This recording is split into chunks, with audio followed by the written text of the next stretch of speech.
You actually had a regular desk job. Sinabi kanina ni Sir Greg, you're a software engineer. Tell us your story. Paano nagsimula tong love for climbing mountains?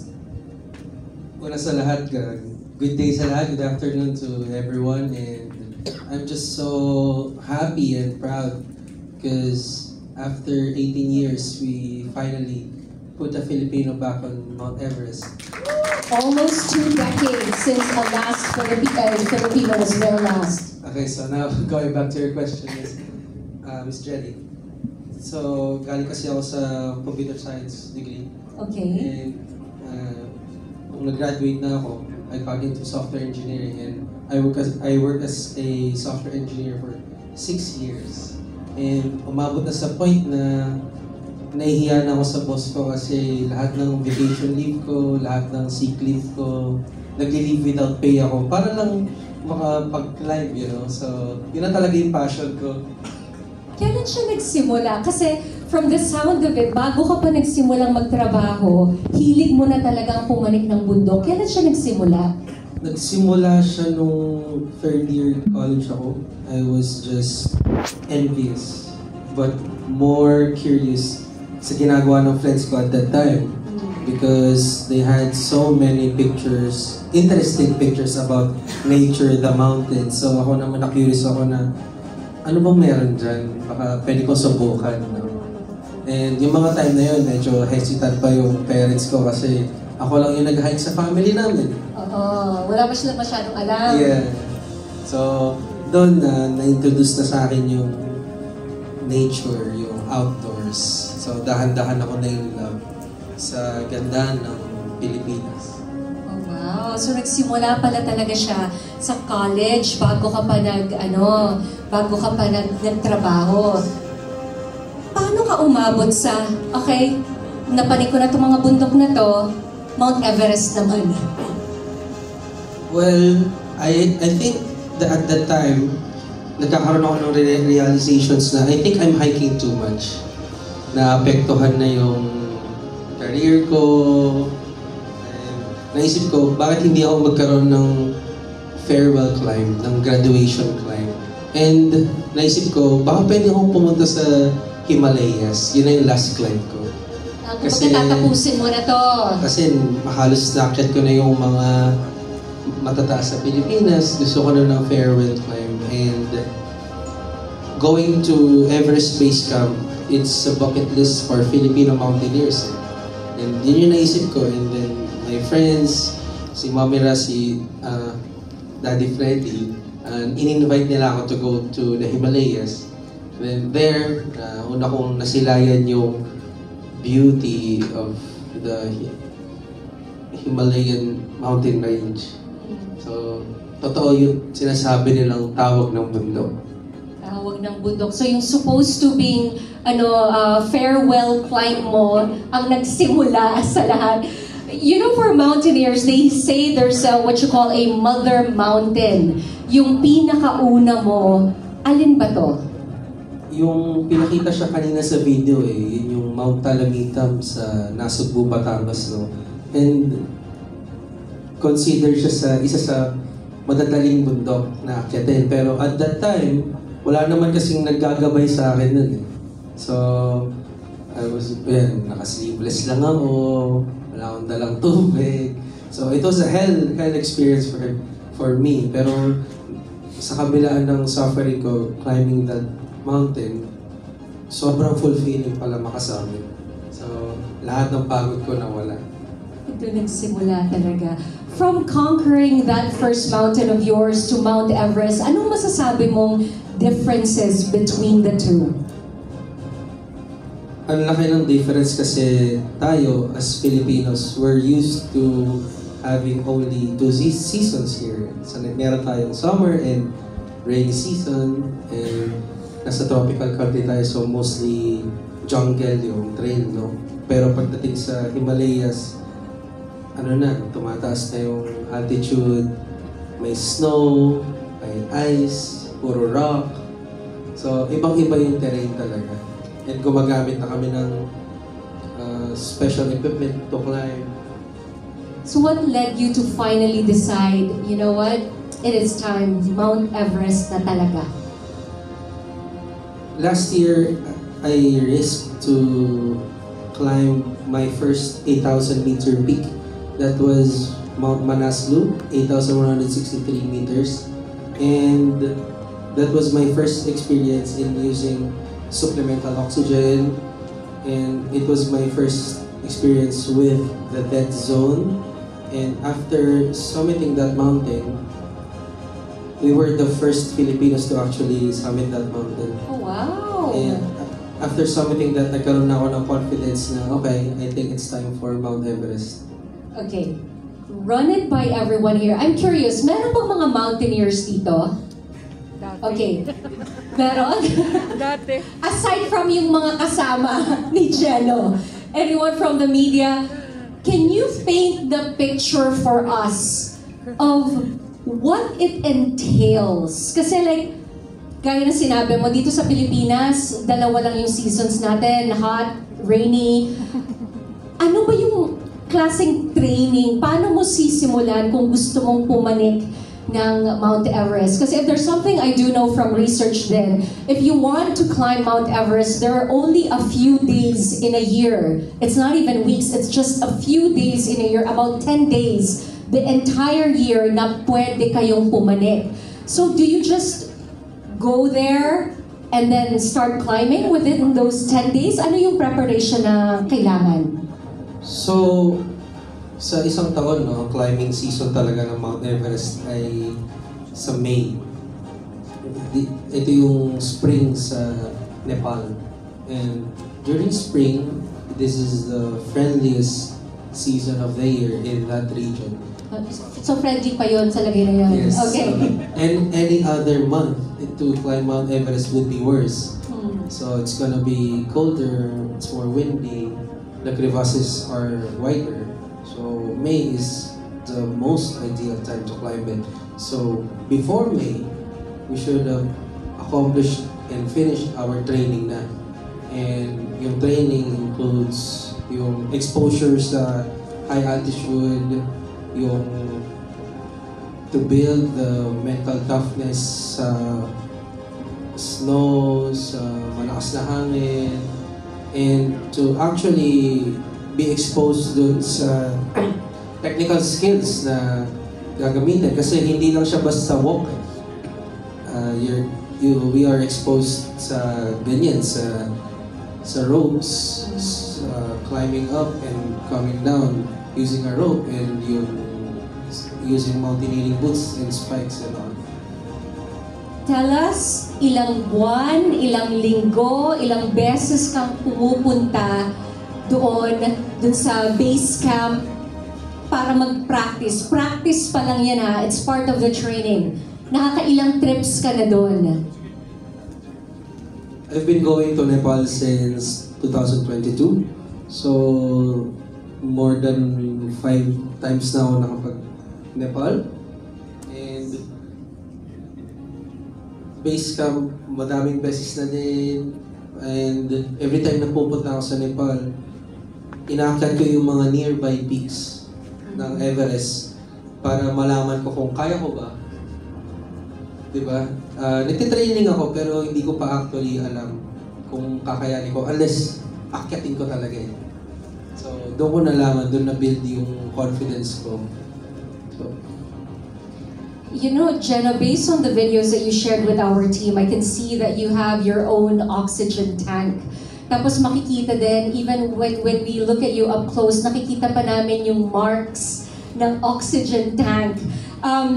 Can you share with us the feeling of climbing Mount Everest? Kasi based on research, nalaman ko din na pag nandun ka na sa pinakatuktok, you can't even eat much, you can't drink much, you can't even breathe much. But we want to hear from you. Ano ba yung experience na yun? Climbing up Mount Everest is, I think, the most enduring experience that I've experienced in my life. No? You could imagine we are at high altitude, so every step counts talaga. And we can say na if naglakad ako from here to there, hihingalin na ako. So, every step counts. I'm wearing a 5 kilo down suit. My boots weigh 3 kilos. My spikes weigh around less than 2 kilos. Yung oxygen tank ko 4 kilos. And it feels heavier than that kasi ang taas na eh. And we're faced with extreme weather conditions. Umabot na kami sa negative 40 degrees Celsius. And winds at 80 kilometers per hour. Winds at 80 kilometers per hour. That's what's blowing at them. Yes, and hindi naman siya pwede basta indahin. Kaya meron kaming wind burns. So, mention mo kanina, no? Wala na rin kaming appetite kasi yung lack of oxygen nakaka-apekto na sa katawan namin, and for more than a month we're just drinking snow water, pinakulong snow. For more than a month, that's how long he is there training just to reach that summit. Now, Geno, as a mountaineer, can you share with us the struggle, the experience that we will never know about unless we go through exactly what you went through? Something that truly shows how difficult it is to climb Mount Everest, and then what you did, what you thought, what you felt, for you to be able to conquer all that. I think the first challenge would be overcoming yung symptoms ng acute mountain sickness na, kasi once you are exposed to high altitude, you'd get cough, colds, diarrhea, and all that. So we have to naturally adapt our body to the environment, and that took time. And the next challenge would be crossing the Kumbo Ice Fall. So it's located at the highest glacier on Earth, and the Kumbo Ice Fall is located between the base camp and Camp 1. And itong ice fall na to, no, it's composed of the huge crevasses, rocks, the ice towers na anytime pwede kami mabagsakan, and anytime pwede mag-avalanche. So, crossing this ice fall, napakalaking risk talaga para sa amin. And nung nakalabas na kami doon, so it's a long push to Camp 4 and another longer push to the summit. Okay, that is physical and mental strength that's needed just to be able to do that, to keep at it. But we also know sobrang importante ng nutrition. You have to really support your body with what it is about to go through. I wanted to ask you, how did Century Tuna help you achieve your nutrition goals preparing for this climb? Una-una, napaka-physically demanding nung activity, and hindi naman kami spoiled doon sa pagkain, no?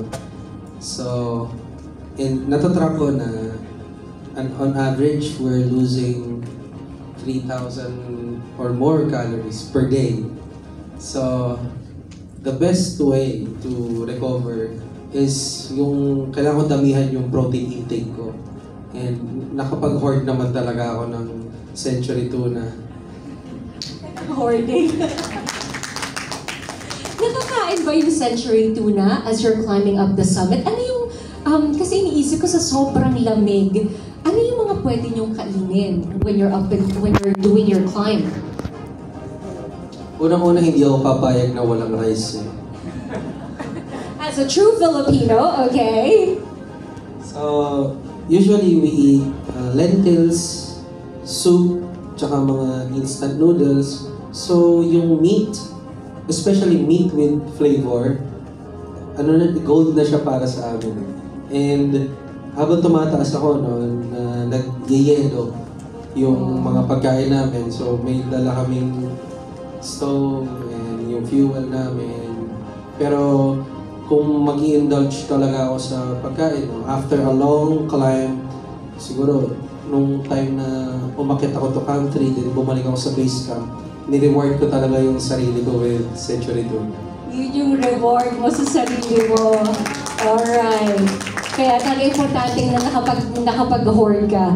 Now, I just want to ask, after Mount Everest, you're done with this, what is next for Geno Panganiban? Na-reach mo na yung very top eh. Ano nang susunod?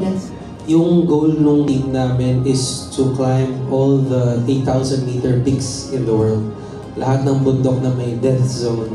So, it's going to be a test of human capability, no? And I've already summited 2 of those 8,000-meter mountains. And our next project would be the second highest mountain naman. And my goal is to put a Filipino in the Pakistan mountain range, no? To be the first Filipino. Baka naman natin si Geno representing the Philippines through all that. Oh wow. Going back to the video that we saw earlier, you are a man of many hats. You are a son, a former corporate professional, an athlete, a businessman. How did you manage to balance all those roles while pursuing your dreams? Kasi yun yung gusto naming malaman lahat. Paano mo nagagawa yun while not neglecting any of your other roles? Hindi ko siya magagawa without the support of my family, my parents, my fiance who does everything. So, there's that.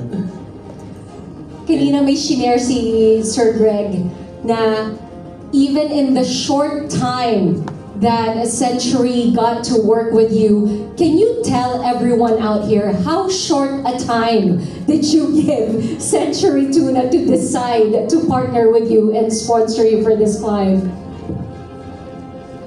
That's a really good question, Miss Jelly. At that time, I was already leaving for Mount Everest, and the only sponsor I got was from my best friend who supported me throughout the years. And when I was finalizing already my gear, my friend connected me to Century Tuna, and sinubukan lang namin, no? And I was so happy na merong naniniwala sa akin, pero merong naniniwala sa Filipino mountaineers. So, sobrang laking,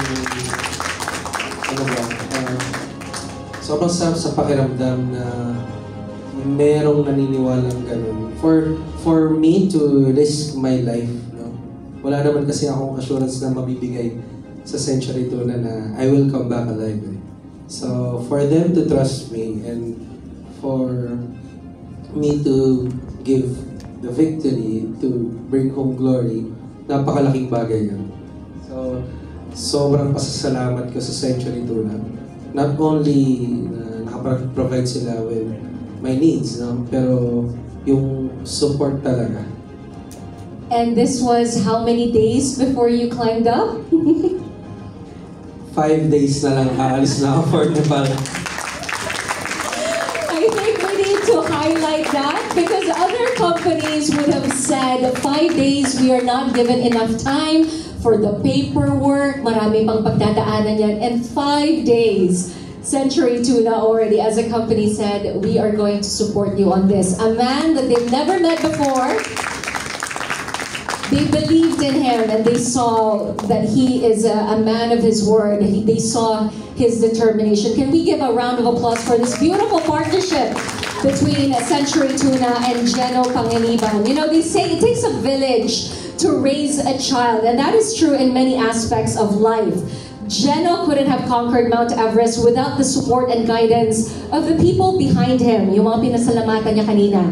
With that, we are honored to have a special guest with us this afternoon to share more about Geno's preparation and training. Let us all give a warm welcome to the person he calls Daddy, Coach Freddy Magsino.